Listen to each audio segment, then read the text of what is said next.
नमस्कार दोस्तों, मैं आपका दोस्त आशीष शर्मा एक बार फिर से आशीष शर्मा क्लासेज में आपका बारंबार स्वागत करता हूं। इस बार इस वीडियो में विमल डेस्कवर्क के कक्षा 8 के लिए संस्कृत, जो कक्षा 8वीं बोर्ड के लिए मॉडल प्रैक्टिस सेट विमल डेस्कवर्क के द्वारा जारी किए गए हैं, उसमें विषय संस्कृत के लिए मॉडल पेपर 4 जो है हम यहाँ पर हल देखेंगे। तो यहाँ पर मैं आपको समय बता देता हूँ। आपको जैसा कि पूर्व में बता चुका हूँ कि परीक्षा के लिए समय 2.5 घंटे रहेगा और आपके 80 नंबर का पेपर रहेगा। वीडियो को स्टार्ट करने से पहले मैं आपको बता देना चाहता हूं कि आप अगर इस चैनल पर नए हैं तो चैनल को सब्सक्राइब करना बिल्कुल ही ना भूलें, बेल आइकन को दबाएं ताकि आने वाला जो भी लेटेस्ट वीडियो है वो आप तक तुरंत पहुंच जाए। वीडियो को अंत तक देखें, पूरा देखें और बिल्कुल अच्छे से समझें। पहला प्रश्न है, उपवस्थि पदे उपसर्ग अस्ति। अब इसमें उपवस्थि जो शब्द दे रखा है, इस उपवस्थि में उपसर्ग कौन सा है। मैं पूर्व में बता चुका हूं कि उपसर्ग जो होते हैं वो पद के पूर्व में लगकर उस अर्थ में परिवर्तन करते हैं, तो यहाँ पर उप जो है वो उपसर्ग होगा। इसी प्रकार जो है दूसरे नंबर का प्रश्न है, प्रणम्य पदे प्रयुक्त प्रत्यय अस्ति। अब देखिए मैं आपको बता देता हूँ, जहाँ अंत में यह हो, बिना विसर्ग के यह हो, तो वहाँ पर लेप प्रत्यय होगा। ये बात ध्यान में रखिएगा।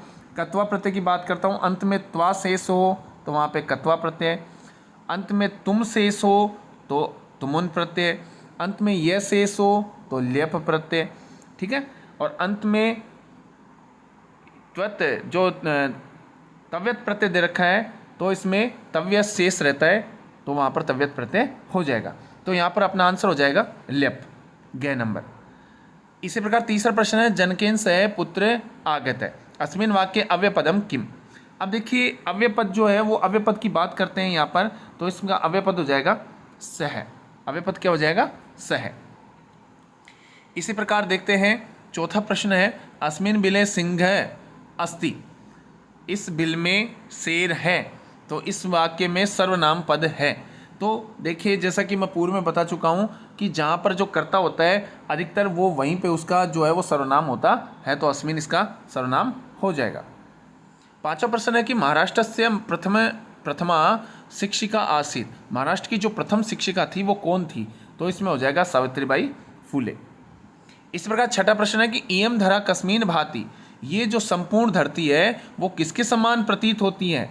तो ये स्वर्णवद, स्वर्णमयी जो है वो शितो भारत स्वर्ण भूमि जो पाठ है उससे ये प्रश्न आया है, तो स्वर्ण भूमि लगती है। सातवां प्रश्न है कि दशमलव पद्धत्या आविष्कारक आसीत। दशमलव पद्धति के आविष्कारक कौन थे? तो दशमलव पद्धति का आविष्कारक जो है वो आर्यभट्ट थे। कौन थे? आर्यभट्ट। इसी प्रकार देखिए, भारत जनता अहम पाठस्य लेखक अस्ति। मैं आपको पूर्व में बता चुका हूँ, वीडियो में मॉडल पेपर 2 और 3 में हमने हल किया कि आपको 4 से 5 पाठ ऐसे हैं जिनके लेखक दे रखे हैं, उन पाठ के लेखकों का नाम अच्छे से याद रखना है। अगर नाम याद रखेंगे तो बहुत आसानी रहेगी। तो इसका आंसर हो जाएगा रमाकांत शुक्ल, रमाकांत शुक्ल। आगे देखते हैं हम नवा प्रश्न। नवे प्रश्न में जो है वो आपके दे रखा है कि कोष्टक प्रदेशेषु प्रत्यदेशु पदेशु उचित विभक्तिम चित्वा रिक्त स्थानीय पूर्यत। अब यहाँ पे देखिए खालिस्तान कालिदास श्रेष्ठ है। जहाँ पे भी आपको बता दूँ, जहाँ पे भी कोई श्रेष्ठता की बात कर दी जाती है तो वहाँ पर षष्ठी विभक्ति और सप्तमी विभक्ति का प्रयोग होता है। चूँकि यहाँ पर केवल और केवल षष्ठी विभक्ति सप्तमी विभक्ति का सूचक दे रखा है, तो यहाँ पर कविशु आ जाएगा। कवियों में कालिदास श्रेष्ठ है। इसी प्रकार गंगा खालिस्तान प्रभवती, जहाँ पे भी किसी जगह से उत्पन्न होने की बात की जाती है, जिसमें एक सूत्र लगता है भूव प्रभाव। इस सूत्र का ये कहता है कि जहाँ से भी कोई चीज़ उत्पन्न होती है, पैदा होती है, तो वहाँ पर वो पैदा हो जाती है, तो वहाँ पे पंचमी विभक्ति का यूज लिया जाता है। तो गंगा हिमालयात प्रभवती। इस प्रकार 10वां प्रश्न है कि संधि विच्छेद संधि युक्त च कुरुत है। सुधन आगतम, तो स्वागतम क्या हो जाएगा? स्वागतम। स्वागत और मैं, स्वागतम, ठीक है। इसी प्रकार नयनम दिया है तो ने धन अनम, ने धन अनम। 11वां प्रश्न है कि विशेष्य विशेषण उचित मेलनम कुरुत है। अब यहाँ पे देखिए आपको वहाँ पे प्रश्न पत्र में जो है वो यहाँ पर लिखना है। जैसे यहाँ पर लिखा व्रति, ठीक है, इसके सामने लिखना है आपको किससे मिला हुआ है, ये किससे मिला हुआ है? आप देखिए कुत्सिता, तो उसके सामने आपको लिखना है कुत्सिता। ऐसे आपको यहाँ पर मिलान करना है। तो व्रति का मिलान हुआ कुत्सिता से, पश्व का मिलान हुआ है हिंसा घोरा से, इसी प्रकार गोष्ठी का मिलान हुआ है महत्वपूर्ण से, और कार्याणी का मिलान हुआ है सर्वाणी से। ठीक है, आगे प्रश्न देखते हैं। 12वां प्रश्न कहता है कि उचित क्रियापदानि मंजूषा चित्वा रिक्त स्थानि पूर्यते। जो उचित क्रियापद हैं उनके हिसाब से मंजूषा से जो शब्द हैं दे रखे हैं उनको रिक्त स्थानों में पूर्ति करनी है। जैसे छात्रा पुस्तकानि गृहीत्वा विद्यालयम गच्छन्ति। अब आपको मैं थोड़ा सा यहाँ पर रोक के और मैं इस शब्द की बात करता हूँ, तो इस शब्द में आपको बताना है, कमेंट करके हमें बताइए कि इसमें कौन सा प्रत्यय है। अभी पूर्व में मैं आपको जब 8 प्रश्न सोल्व करवाया था तो उसमें मैंने एक प्रत्यय बताया जिसमें अंत में त्वा शेष रहता है, तो वहाँ पे कौन सा प्रत्यय होता है। आप मुझे कमेंट करके ज़रूर बताएं कि इस गृहीत्वा में जो है वो प्रत्यय कौन सा है। ठीक है, तो छात्रा पुस्तकानि गृहीत्वा विद्यालयम गच्छन्ति। इसी प्रकार ख है मालाकार पुष्पै माला रचयन्ति। इसी प्रकार है मम मनसि एका जिज्ञासा वर्तते। इसी प्रकार रमेश है मित्रई खालिस्तान विद्यालयम गच्छति, तो श है मित्रों के साथ। इसी प्रकार एक अंतिम बच गया सहसा बालिका तत्र अहसत। आगे 13वां प्रश्न है कि सिंह एकाम महति गुहाम अपश्यत। अत्र रेखांकित पदयो विशेष्य विशेषणम पृथक विशेष्यम च पदम पृथक कुरुत। अब मैं जैसा कि आपको बता चुका हूँ 3 पद अगर आते हैं तो वहाँ पर आप लोगों को एक चीज़ ध्यान में रखनी है कि शुरू वाले जो 2 पद हैं वो विशेषण है और अंतिम एक पद है वो विशेष्य है। इसका शॉर्ट एंड स्वीट तरीका है। वैसे ये कोई नियम नहीं है परंतु मैं आपको पहचान के लिए बता देता हूँ। तो जहाँ पे देखो विशेषण है, अब यहाँ पे शुरू में आपको बता दूँ, यहाँ पे शुरू में दे दिया विशेषण, तो जो पहले है वो विशेषण, बाद में दे दिया विशेष्य, जो बाद में है वो विशेष्य। तो यहाँ पर अपन देख देंगे कि विशेषण है एकाम महति और विशेष्य है गुहाम। 14वां प्रश्न है कि गुणा ये रेखांकित पदानि आदृत्य प्रश्न निर्माण कुरुत है। रेखांकित पद में जो दिए गए हैं उनमें जो अंडरलाइन किया हुआ है उसको मद्देनजर रखते हुए आपको प्रश्न निर्माण करने हैं। तो गुणाः गुणगेषु गुणा भवन्ति। गुण ही गुणवान लोगों में होते हैं। तो यहाँ पर गुणा की जगह आ जाएगा के। क्या आ जाएगा? के। तो के गुणगेषु गुणा भवन्ति। इसी प्रकार जो है ख है व्याध है व्याघ्रम जालात बहि निश्चार्य। अब जालात पंचमी विभक्ति तो कस्मात्, तो यहाँ पे क्या आ जाएगा? कस्मात्। इस प्रकार 15वां प्रश्न है कोष्टके दत्तानि शब्देषु संज्ञा पदानि चित्वा रिक्त स्थानि पूर्यते। स खालिस्तान प्रविश्य में भोज्यम भविष्यति। वह बिल में प्रवेश करके भोजन उसके पास उसके लिए होगा। तो यहाँ पर बिल में प्रवेश करेगा, कुल में प्रवेश करेगा या तिल में प्रवेश करेगा, तो यहाँ पर बिले। आगे देखते हैं 15वां प्रश्न। ख है अश्या खालिस्तान वयम भारतीय द्रुत गत्या अग्रेसराम। तो यहाँ पर दिशी हो जाएगा। क्या हो जाएगा? दिशी। भाई हम सभी भारतीय जो है द्रुत गति से जो है वो इस दिशा की तरफ बढ़ रहे हैं। बाडम त्वम खालिस्तान प्रसार्य, तो यहाँ पर हो जाएगा जालम। इसी प्रकार महिला तड़ागा जलम नयति। ठीक है, इस प्रकार आपको यहाँ पर 3 पद देते हैं जिनमें से आपको यहाँ पर छांट के लिखना पड़ता है। 16वां प्रश्न है कि अधोलिखित प्रश्न नाम उत्तरायण पूर्ण वाक्य लिखते हैं। देखिए वैसे तो आपको प्रश्न पत्र के लिए इस प्रश्न को हल करने के लिए आपको जो किताब के प्रश्न उत्तर हैं वो सभी पाठों के जो कोर्स में दे रखे हैं उन सभी पाठों के प्रश्न उत्तर याद करने हैं। अगर आपसे प्रश्न उत्तर याद नहीं होते हैं और ज़्यादा आपको लगता है तो जो मॉडल पेपर में हल करवा रहा हूँ उन मॉडल पेपर में जो भी प्रश्न उत्तर दे रखे हैं वो आप याद कर लीजिए। निश्चित रूप से आपको ये सफलता के बिल्कुल करीब लेकर जाएगा। तो पहला प्रश्न, आर्यभट्टस्य विरोधम किमर्थम अभवत। आर्यभट्ट का विरोध जो है वो किस लिए हुआ था? तो समाजे नूतन विचारणाम स्वीकारणे प्राय सामान्य जना काठिन्य अनुभवती। समाज में जो नवीन विचारधारा को स्वीकार करने वाले तो लोग थे वो सामान्य लोग जो है वो कठिनता का अनुभव कर रहे थे। अतः आर्यभट्टस्य विरोधम अभवत, इसीलिए आर्यभट्ट का विरोध हुआ। दूसरा है सावित्रीबाई फूले कया प्रबल समर्थक आसीत। सावित्रीबाई फूले जो थी वो किसकी प्रबल समर्थक थी? तो जैसा कि पाठ में आया वो स्त्री शिक्षा के बारे में बहुत ज़्यादा प्रचार कर रही थी। और तो इसमें लिखा है सावित्रीबाई फूले स्त्री शिक्षा है प्रबल समर्थक है अस्ति। इसी प्रकार ग है तड़ागा कुत्र निर्मीयन्ते। इसमें जो तालाब थे वो कहाँ निर्माण किए गए थे? तो तालाब जो है वो संपूर्ण देश में निर्माण किए गए थे। तड़ागा संपूर्ण देश से निर्मीयन्ते इसमें। इसी प्रकार घ है खरनकर कुत्र प्रवस्ति। इसमें खरनकर कहाँ निवास कर रहा था? तो खरनकर कस्मिंचित वने प्रवस्ति। इसमें कोई एक जंगल में निवास करता था। 17वां प्रश्न है कि अधोलिखित प्रश्न नाम उत्तराणी एक पदेन लिखित है। अब जो प्रश्न दे रखे हैं उनके एक पद में देखिए, मैं आपको फिर से बता देता हूँ, पूर्ण वाक्य जो है वो पूरा आंसर लिखना है, एक पद का केवल एक छोटा रूप। जैसा कि आप देख पा रहे हैं, कीदृशानाम कुरीतिनाम सावित्री मुखरम विरोधम अकरोत्, कैसी कुरीतियों का सावित्रीबाई फूले ने मुखरम प्रत्यक्ष रूप से विरोध किया, तो सामाजिक कुरीतियों का। तो केवल इसमें सामाजिक लिखना है, इसमें कुरीतिनाम सावित्री मुखरम विरोधम अकरोत् ऐसा कुछ भी नहीं लिखना है, क्योंकि यहाँ पर अपने को साफ साफ दे रखे कि केवल एक पद की बात कर रहा है, केवल एक पद की बात कर रहा है, तो यहाँ पर केवल एक पद लिखना है, सामाजिक। इसी प्रकार आत्मवशम किम भवति, आत्मवश क्या होता है, तो सुखम। इसी प्रकार भारत स्वर्ण भूमि कुत्र राजते, भारत स्वर्ण भूमि जो है वो कहाँ विराज होती है, तो यहाँ पर देखिए शितों, जैसा कि आप प्रश्न पत्र में है। सर्वप्रथम चंचल कुत्र पृच्छति, सबसे पहले चंचल कहाँ किससे पूछता है या कहाँ पूछता है, तो नदी जल को। किसको पूछता है, नदी जल को। इसी प्रकार 18वां प्रश्न जो है वो आपको स्वयं करना है। मैं आपको फिर से बता देता हूँ, आपको इसमें कम से कम जो है वो 4 श्लोक याद करने हैं, कम से कम 4 श्लोक याद करने हैं। 4 श्लोक इसलिए बोल रहा हूँ क्योंकि आपको 3 जो श्लोक हैं वो तो आपके हिंदी अर्थ के लिए आएंगे और उनमें से भी 2 करने पड़ेंगे, तो 2 अगर उनमें से आ गए तो आपके जो है वो थोड़ा लफड़ा हो जाएगा, इसीलिए आप जो है अच्छे से 4 श्लोक याद करें। आगे देखते हैं हम 19वां प्रश्न, स्तंभ कै को स्तंभ ख से मिलाने का। तो स्तंभ कै को ख से मिलाने के लिए देखिए क्या करते हैं, त्रिशूल अग्नि नागई पृथ्वी व्यस्त्र घोरे, तो इसका मिलान हो जाएगा अणुनाम महाशक्ति भी पूर्यते।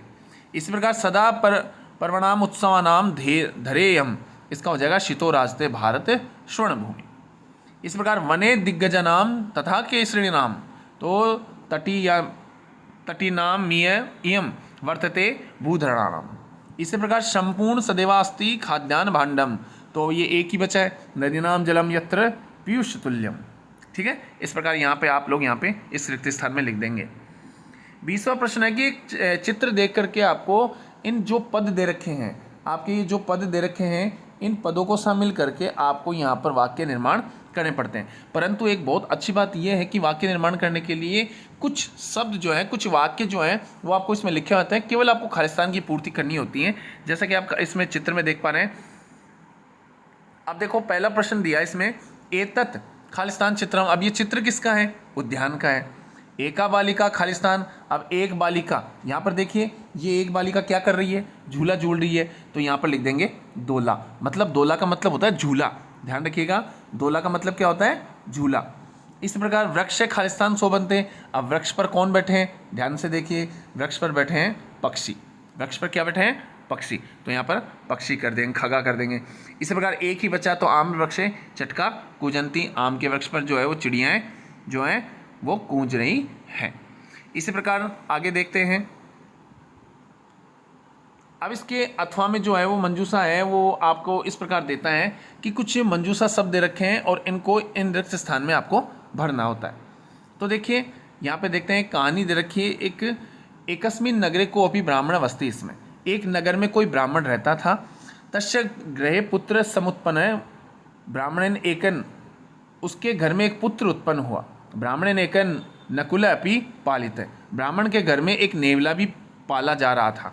एकदा ब्राह्मणी प्रातः काले स्वपतितम सपतिम अवदत, एक बार क्या होता है कि ब्राह्मणी जो है, मतलब ब्राह्मण की पत्नी, वो प्रातःकाल अपने पति को कहती हैं, अहम जालम आने तुम, मैं जल लेने के लिए नदी तटम गच्छामि, नदी के तट पर जा रही हूँ। त्वं गृहे एव स्थित पुत्रस्य, तुम घर में ही रहकर पुत्र की रक्षाम कुरु, रक्षा करना। इति उक्त्वा सा गृहात् बहिर् अगच्छत, इस प्रकार वो कह करके घर से बाहर चली जाती है। ततः ब्राह्मण अपि नकुलात् किमपि भयम नास्ति, इसके बाद ब्राह्मण को भी उस नेवले से किसी प्रकार का कोई भय नहीं था। इति मृत्वा, इस प्रकार मान करके भिक्षार्थम अगच्छत, वो भी भिक्षा के लिए चला जाता है। अत्र अंतरे एक सर्प बिलात बहि अगच्छत, इसके बाद में एक सर्प जो है वो बिल से बाहर आता है। नकुल बाल रक्षार्थम, नकुल जो है, नेवला जो है, वो बालक की रक्षा के लिए शत्रुनाम सर्पेण से है, सर्प के साथ शत्रुता करके अयुद्धत, युद्ध करना प्रारंभ कर देता है, मतलब लड़ाई चालू हो जाती है। तस्मीन युद्धे सर्प मृत्यु, इस युद्ध में सर्प की मृत्यु हो जाती है। यदा सा ब्राह्मणीम गृहम प्रविश्यत है, जब इसके बाद में जब ब्राह्मणी घर में प्रवेश करती हैं, तदा से नकुलम उत्साहन तस्या समीपम गत है, तो वह जो नेवला है वो उत्साहपूर्वक उसके पास में जाता है। तस्या मुखम रुधिरेण लिप्तम, उसका जो मुख है वो खून से सना हुआ देख करके सा अचिंत्यत है, वह सोचती है, नूनम अनेन मम बालकस्य वध कृत है, निश्चित रूप से इसने मेरे बालक का वध कर दिया है। अति क्रुद्ध्वा, ये इस प्रकार बहुत ही गुस्सा होकर के सा जल कुंभम, वह जल के घड़े को तस्य ऊपरी प्रक्षिप्त है, उसके ऊपर ही गिरा देती है। पश्चात भीता, इसके बाद में सा भीता यदा सा गृहम प्रविशति, जब वो घर के अंदर प्रवेश करती है, तथा मृतम सर्पम, तो एक मरा हुआ सर्प पाती है। सुरक्षितम च पुत्र दृष्ट्वा, और अपने बालक को सुरक्षित देख करके पश्चातापम अकरोत्, बहुत ही पश्चाताप करती है। अब देखिए 21वां प्रश्न है कि आपको घटनाक्रम संयोजन जो है वो आपको लिखना होता है। जैसा कि आपको मैं बता रहा हूँ, यहाँ पे खालिस्तान में आपको घटनाक्रम है, मैं आपको यहाँ नंबर लगाया है मैंने। 1 नंबर पे देखिए व्याधय लोमासिकाय निखिलाम कथाम निवेदित, दूसरे पे जो है वो सा अवदत, देखिए पहले पे तो आपका ये आ गया, ठीक है, दूसरे पे सा अवदत बाढ़म एम पुनः व्याघ्रम जाले बद्धम द्रष्टुम इच्छामि, तीसरे पे आपके आ गया व्याधय जालम प्रसार्यत, चौथे पे आपका आ गया व्याधम तम वृतांतम दर्शयतुम पुनः जाले प्राविशत, पांचवें पे आ गया आपका लोमासिका अवदत पुनः कुर्दनम कृत्वा दर्शय इति। इसी प्रकार छठे पे आ गया आपका निशाय भूत्वा स प्राणाभिक्षामि अयाचत। इसी प्रकार सात्विक आ गया लोमासिका व्याघ्रम अवदत सत्यम त्वया भणितम। अब अंतिम में जो 8वां बचा है वो यहाँ पर अपन लिख देंगे, ठीक है। इस प्रकार हम यहाँ पर इसका घटनाक्रम संयोजन लगा देंगे। अब देखते हैं हम 22वां प्रश्न। 22वां प्रश्न में आपको जो है वो श्लोकों का अर्थ, जैसा कि आपको मैं पूर्व में बता चुका हूँ मॉडल पेपरों में, इसमें आपको मॉडल पेपर में इसका अर्थ लिखना होता है। देखिए साफ साफ लिखा है अधोलिखितेषु द्वयो श्लोकयो भावार्थ हिंदी भाषाएं लिखत। अब देखिए पहला है लुब्धस्य नश्यति यश, जो लोभी व्यक्ति होता है उसका धन का नाश हो जाता है। पिशुनस्य मैत्री, पिशुन का मतलब होता है चुगलखोर, पिशुन का मतलब क्या होता है चुगलखोर, तो चुगलखोरी की मित्रता नष्ट हो जाती है। और नष्ट क्रियश्च कुलम, कर्महीन का जो है वो कुल नाश हो जाता है। अर्थपरस्य धर्म, और धनपरायण का धर्म नष्ट हो जाता है। विद्या फलम व्यसिन है, व्यसन का मतलब होता है बुरी लत वाला, मदिरा पान करने वाला, ऐसे व्यक्ति का विद्या रूपी फल नष्ट हो जाता है। कृपणस्य सौख्यम, कृपण का मतलब होता है कंजूस आदमी, कृपण का मतलब क्या होता है कंजूस, और सौख्यम का मतलब होता है सुख, तो कंजूस का सुख नष्ट हो जाता है। इसी प्रकार राज्यम प्रमथ सचिवस्य नराधीपस्य, नराधीप का मतलब होता है राजा, और प्रमथ का मतलब होता है मत वाला, ठीक है, तो प्रमथ मंत्री वाले राजा का राज्य भी नष्ट हो जाता है। दूसरा है तयोर नित्यम, तयो का मतलब होता है उन दोनों में, उन दोनों को मतलब यहाँ पे है माता और पिता, ठीक है, तो माता पिता नित्यम प्रियम कुर्याद आचार्य च सर्वदा, आचार्य का मतलब होता है गुरु, ठीक है, यहाँ पर आचार्य भी लिख सकते हैं और गुरु भी लिख सकते हैं। तो लिखा है माता पिता और आचार्य का प्रतिदिन और सदैव प्रिय करना चाहिए। तेषवेव त्रिषु तुष्टेषु, इन तीनों के संतुष्ट होने पर तपः सर्वसमाप्यते, सभी तप जो है वो संपन्न हो जाते हैं, समाप्त तो हो जाते हैं, मतलब अर्थात इनके अलावा और कुछ करने की आवश्यकता नहीं होती है। तीसरा है इयम शिल्पिनाम यंत्र विद्या धारणाम। अब ये जो भारत भूमि वाला जो पाठ है उस पाठ में से आया है, तो कह रहा है इस भारत भूमि पर अनेक इयम शिल्पिनाम, अनेक शिल्पकार, यंत्र विद्या धारणाम, और यंत्र विद्या के मिस्त्री अर्थात यंत्र विद्या को धारण करने वाले, चिकित्सा शास्त्री नाम, और चिकित्सा शास्त्री तथा भू प्रबंधे युद्धा नाम, और भू प्रबंध में तल्लीन लोग रहते हैं। नटानाम नटीनाम कविनाम धरेयम, तो यहाँ पर नट का मतलब होता है अभिनेता और नटी का मतलब होता है अभिनेत्री, तो यहाँ पर अनेक अभिनेता और अभिनेत्रियाँ तथा कविनाम धैर्यम, काव्यकार और अपनी प्रतिभा का प्रदर्शन करते हैं। शितोरास्ते भारत स्वर्ण भूमि, इससे ये भारत भूमि पृथ्वी पर स्वर्ण भूमि के समान शोभायमान है।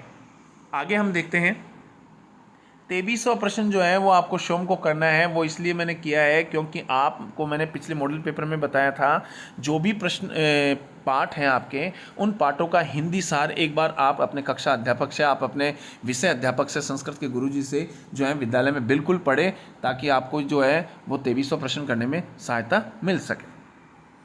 2400 प्रश्न आपको ये वाला नहीं करना है, इसके अथवा वाला जो है वो आप करेंगे एप्लीकेशन का, जो बहुत ही आपके लिए अच्छा रहेगा। देखते हैं, देखिए यह है सेवायाम सेवासु श्रीमंत प्रधानाचार्य महोदय, राजकीय माध्यमिक विद्यालय अजमेर। ठीक है। विषय पुस्तकालय से व्यवस्थाएं, पुस्तकालय की व्यवस्था के लिए।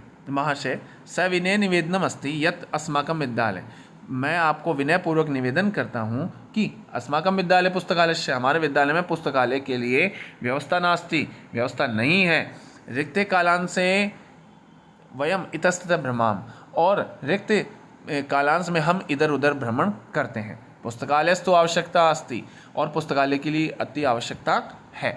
अतः भवान विद्यालय से एकस्मिन् प्रकोष्ठे, इसीलिए आप विद्यालय के एक किसी प्रकोष्ठ में, किसी कमरे में पुस्तकालय से व्यवस्था कृत्वा, पुस्तकालय की व्यवस्था करके अस्मान छात्रा अनुग्रहित है, हम सभी छात्रों को अनुग्रहित करें। यहाँ पर दिनांक है और भवतः शिष्या, अब यहाँ पर शिष्या है जो कि आपके मंजूषा में रखी थी, और अष्टम कक्षाया छात्रा। ठीक है। 2500 प्रश्न है। अधोलिखित गद्यांशात पठित्वा प्रश्नानाम उत्तराणि संस्कृत भाषा लिखत। अब यहाँ पे एक गजदर वाला पार्ट दे रखा है, आपको देखिए अगर समझ में आता है तो ठीक है, नहीं समझ में आता है तो सीधी सी बात ये है कि जिस बारे में इसमें बात में वर्णन किया गया है वही इस गद्यांश का शीर्षक होगा। अब देखिए पहला प्रश्न दे रहा है आपके कि गद्यांश पठित्वा उचित शीर्षकम लिखत। अब इसमें संसार सागर के नायकों के बारे में बताया गया है, तो यहाँ पर अपन गद्यांश इसमें उचित शीर्षक लिख देंगे संसार सागरस्य नायिका। इसी प्रकार के वास्तुकारा आसन, तो इस गद्यांश में से छांटकर हम लिख देंगे कि गजधरा वास्तुकारा आसन। इसी प्रकार तीसरा प्रश्न है गजधरा किम संग्रहणयति, इसमें गजधरा उपकरण भारान संग्रहणयति इसमें। इसी प्रकार चौथा प्रश्न है प्रतिदाने गजधरा किम याचनते, इसमें तो इसमें लिख देंगे प्रतिदाने गजधरा तदेव याचनते, इसमें यद दातुम तेषाम स्वामिने समर्था भवेयु।